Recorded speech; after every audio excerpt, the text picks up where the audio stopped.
Hello BookTube, it's Eleanor here and it's time for my May TBR. So May is going to be an interesting one and possibly a challenging one. This month pulled out of our Shelf Slam TBR jar was the challenge of viewer's choice.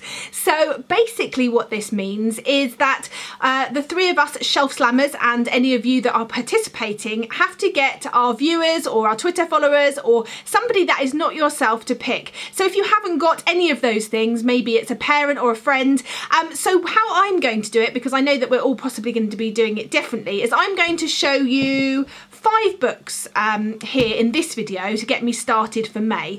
And what I want you to do is to vote down below for the book that you want me to read first, and the one with the most votes by the 1st of May will be the one that I'm going to read. And then from then on, check out my Twitter. Make sure you're following me on Twitter and Instagram, because as I reach the sort of halfway point of a book, I'm going to put up 3 options in a poll on my Twitter, and I'm going to get you to vote over maybe a day or half a day, depending on how quickly I'm reading, to vote for my next book. And then I'll be keeping doing that. So all of my books this month are going to be voted for and picked by you in what order I'm going to read them. So it gives me a little bit of choice because I get to narrow it down to 3 books.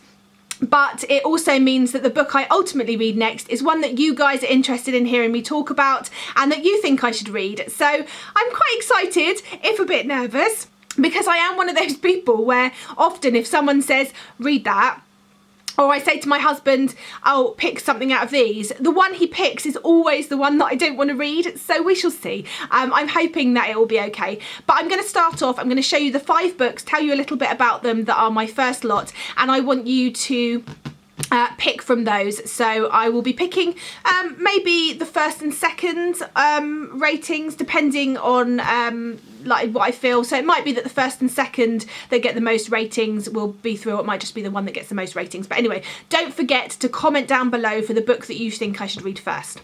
So book 1 is Point by Brandy Colbert. This appears on my diversity bingo TBR, and so it would hit the mark for that as well. This is the story of ballerinas, and this is about the relationship between 2 people, and one of them is well on her way to become an elite ballet dancer. It says in the blurb that she's eating again, so I'm assuming perhaps she has been suffering from an eating disorder. And then her best friend Donovan turns up after being held captive for 4 years. I don't know anything more about this. I don't know much more than that. I think it might be quite suspenseful. I've heard really good things, and it would obviously hit my diversity bingo, so there's that one.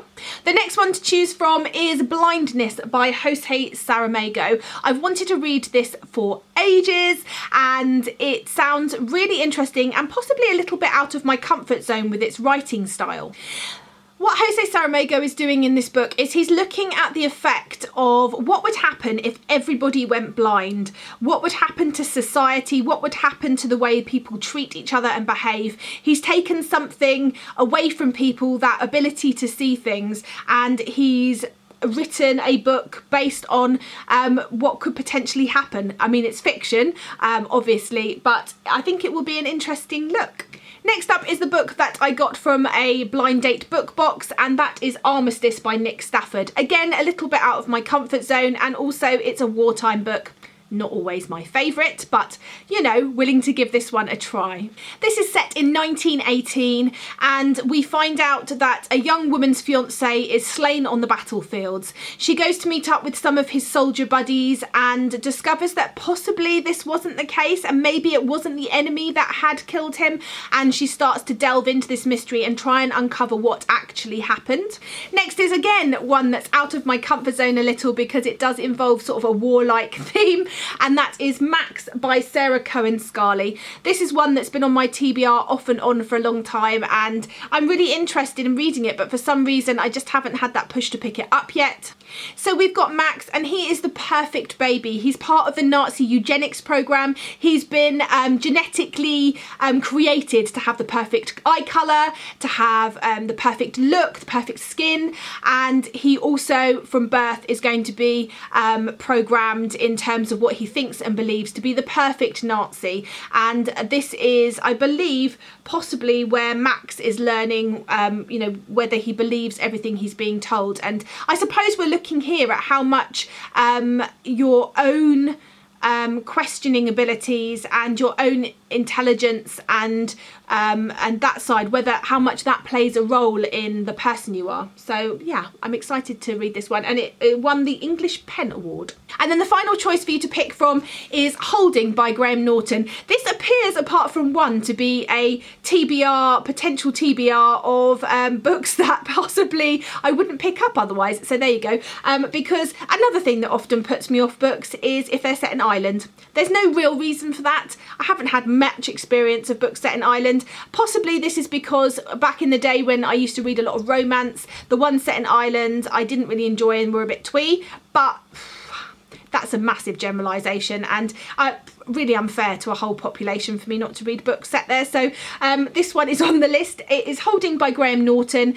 Graham Norton is a celebrity sort of chat show host in the UK, and he's Irish. And Janet read this and loved it, and it's set in Ireland. Again, it's got a little bit of a crimey feel to it. I believe we're following sort of a detective. There's some body parts, or they dig up some body parts in a back garden or a part of the village, and he's investigating. But what I really found intriguing with this is Janet said that the characters portrayed in this were really well fleshed out, really interesting characters, and that she thinks I would enjoy it, and I trust her. So 5 books there, 5 for you to choose from. If you think any of those would be really interesting to hear me talk about, or if you've read them and think that I definitely should read them, then make sure in the comments down below you pop which book I should read. And I'll give this to the 1st of May. And then whichever book has the most comments saying that I should read it will be the one that I start with. And then, as I say, keep an eye on my Twitter and Instagram, mainly Twitter. I think I'll be doing Twitter polls every time I get towards the end of a book for you to pick my next one. And let's see how we get on with this. It's going to be an interesting ride. Anyway, that's it from me. I look forward to speaking to you soon. Bye for now, BookTube.